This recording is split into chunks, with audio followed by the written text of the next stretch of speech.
how's it going? Welcome to yet another exciting episode of SMG Viewers Comments. Hope you're gonna have an awesome time. I'm having an awesome time here. Let's get right to your comments and questions, shall we? What about tone wire, huh? Some companies use copper lead wires that have as much as 0.0002% Chinesium alloy. That just sucks all the tone out of your entire ring. And don't even get me started on your off-brand solder flux. Totally wrecks your tone. Well, of course, man, if you're not doing that and you don't have the right kind of tone, you're just completely fucked. You might as well just stop playing now, because let's face it, guitar should only be for the super wealthy elite players out there who are gonna blow all our minds with their amazing songwriting once they get their super expensive guitars. It's just how it works, doesn't it? People keep saying that there is a difference in clean tones more so than high gain tones. I think what they want, guitar player content, not metal content like you make. They could just as easily discuss these nuances and make their own content. And some jackass said, be the change you want to see. That's the whole point of this show, because when we were starting out, and this is why the Andy Steve forum was so popular, because there just was not a lot of good information out there for getting good metal tones. It just didn't exist. So we had to go off of what might be applicable for other genres of music and try to apply it to a metal context, and it just doesn't work. As soon as you start cranking up the gain on your amp or your pedal or whatnot, a lot of those subtle nuances are lost, and your signal is much more determined, or your soundscape is much more determined by the speaker as opposed to all the other little components that guitar players go on and on ad nauseum about. So if you're playing metal, remember, look at the speaker first and worry about the other shit later. Hey Glenn, my question is, if basically nothing matters besides the amplifications, then why not buy a Chinese knockoff guitar if you don't mind the moral downsides of buying a replica? That's a great point. Yeah, why should we bother about any of that kind of stuff? I mean, like, one of the favorite guitars I have in my collection is that Harley Benton SG knockoff. It's $269 and plays absolutely incredible and sounds great. Why? Because when you crank on the gain, you got to be much more worried about the amp and the speaker, that kind of stuff. Speaker mostly. So yeah, there's absolutely nothing wrong with what you were saying there. If you don't have any moral hang-ups about buying a clone guitar that looks great and sounds great, then yeah, do that, because you're gonna wind up saving yourself a great big fortune. There's nothing wrong if you wanna buy an expensive guitar as well. I work with a bunch of manufacturers that make expensive guitars. They're amazing, they play amazing. But ultimately the thing that's going to determine the sound, especially in a metal studio recording environment, is the speaker. I'll trust Keith Merrill's comparison for those who don't know. Keith was here first and put the time in to swap the pickups into the same guitar, and his metal tones have very noticeable differences. Yeah, you know what? That subject came up quite a bit about the Keith video. You know, I saw it and watched it and I thought, wow, those are some pretty amazing differences. I'm not gonna comment on Keith personally. I know the dude, he's a great dude, amazing player. You know, that's fine. Just all I'm gonna say is this. That video was designed with one purpose in mind: to sell you pickups.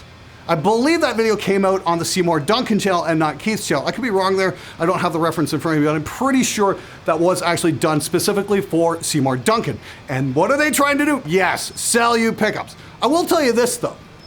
I'm not gonna question anything about that video. All I can say is this: I'm gonna do this in a couple months when I get back into town and I can order all these things. I'm gonna do the same video. I'm not gonna play the guitar nearly as well, that's for sure, but I'm gonna do the same video. I'm gonna order those pickups and play them back to back like Keith did, and we'll see what's really going on as far as tonal shifts are concerned, because I think you, the viewer, really need to see what's going on there. Hey everybody, just breaking in here for a sec. Wanted to let you know we've got a flash sale going on right now at SpectreDigital.com and SpectreAcademy.net as well. We've got almost everything on our site going for half off. That's half off all of my courses, including mixing metal in Reaper with free plugins, Scott Elliott's Guitar Tone Mastery. That's all half off, plus our software as well. We've got half off going on Extinction Level Event drums and the Cock Blocker plugin as well. Links are in the description below. The sale is going to end at midnight Sunday night, so if you want to get your hands on some absolutely killer deals on some amazing software, get it while you can.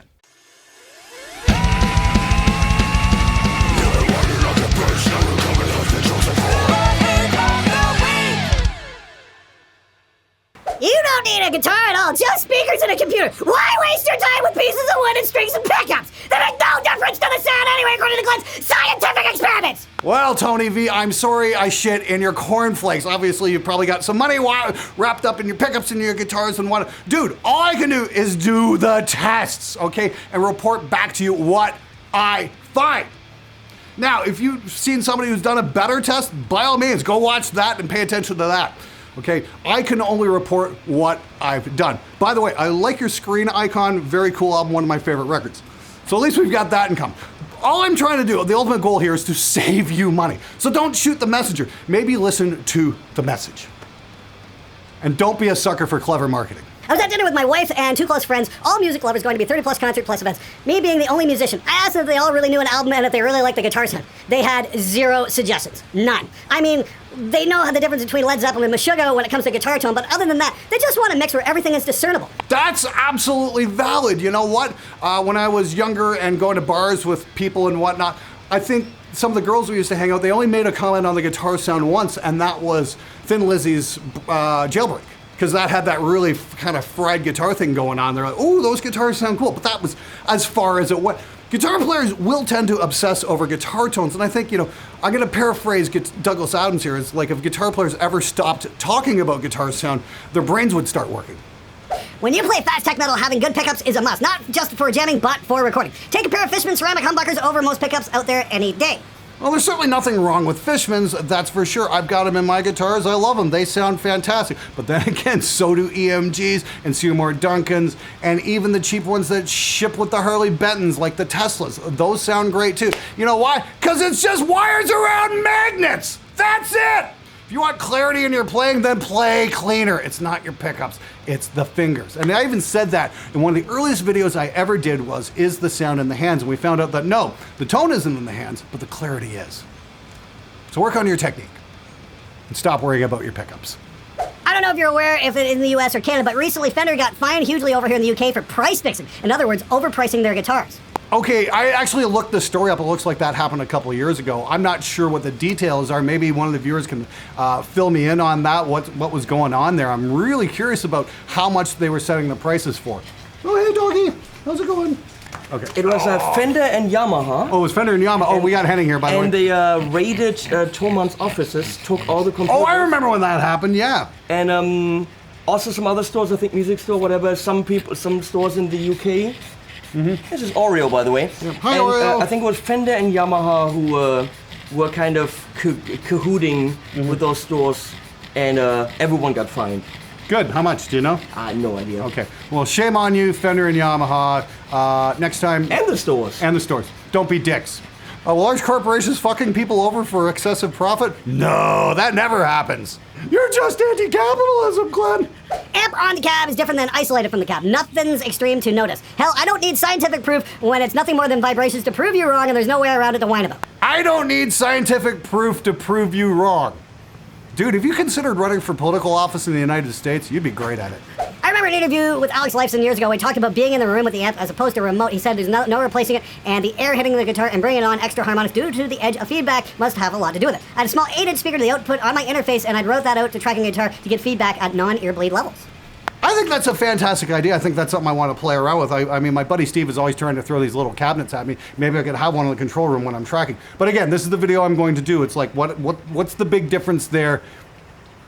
Playing isolated in a control room versus playing out in front of your full stack. What's going on there? I don't see much of a tone shift, but it would definitely probably be a sustained thing. And yes, if you're playing at the edge of feedback, it would probably give you a slightly different vibe, maybe slightly a bit more frantic as well. I think it's something worth investigating to see what's really going on there, because I think it's a fucking cool question. Anyway, yes, watch for that in an upcoming video. And if you haven't already, make sure you're subscribed so you get notified when that video drops. You don't get an amp in a room on a recording, real amp or modeler or whatever. That might be true as well. That's Pipeline Audio. He's from the Audio Roundtable, the evidence-based Audio Roundtable that I do with him and Ethan Weiner. If you haven't checked those videos out, please do. They're very revealing. We get some very interesting questions coming up, and we get some even more interesting answers. Aren't they also the people behind the AI something FX? Well, no, Aaron's from AIX DSP, and Ethan Weiner is from is the guy who invented Real Traps. So they know their shit when it comes to audio processing, right? Yeah, possibly. Yeah, okay. Yeah, they're not just repeating stuff that they read online somewhere and never actually tested out for themselves.